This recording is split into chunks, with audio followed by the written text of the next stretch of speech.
Go back to Jay Levine. He is standing by live at the Dirksen Federal Building. Jay?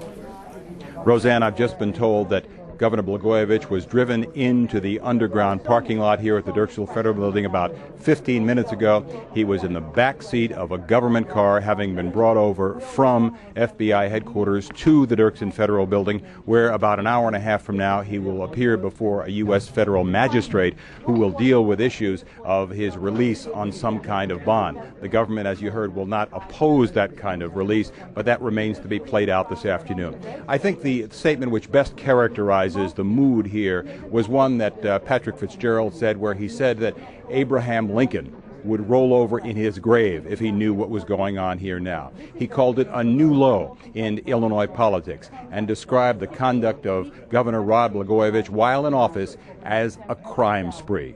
Those kinds of things, and the reason that he had to act now, talking about a tainted bill on the governor's desk, talking about money for Children's Memorial Hospital that was threatened with being withdrawn, and talking about a Senate appointment being sold to the highest bidder. Reasons all he gave for the indictments coming down now rather than several months from now. If you talk about a timetable for all this, we're talking about years from a trial. This is not going to go quickly. The governor's first appearance in court will be at 1:30 this afternoon, but after that there will be motions, other motions, changes, perhaps new charges, as you heard Pat Fitzgerald talk about. And then if you're talking about some kind of trial, we're talking years away. What happens during that time? What happens in the interim regarding who will lead the people of Illinois from the governor's office? That, of course, remains to be seen. Don and Roseanne, lots of other information, lots of nuggets here, and I tell you that 78-page indictment is absolutely full of information, and the charges, dozens and dozens of them. All right, thank you, Jay. And as Jay points out, this could take years to go through the courts. But, Irv, it was pretty urgent, though, to wrap up the investigation now.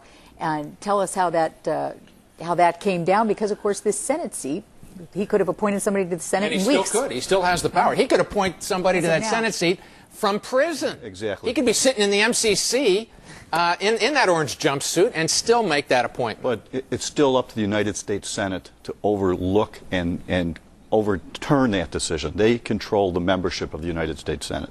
So all is not lost if he does just take a pen and a piece of paper in that lockup today and appoint somebody as the senator. He can still appoint himself. As he has considered. Well, as we've seen. As you might imagine, Mayor Daley has been speaking about it. Here's what he had to say earlier today. If it's true, it's a very, very sad comment because the selection of a U.S. Senator is vitally important to the future of this state and of this country. And if it's true, it's a very, very sad day and very sad comment about him. That, of course, the comments from Mayor Richard Daley earlier today.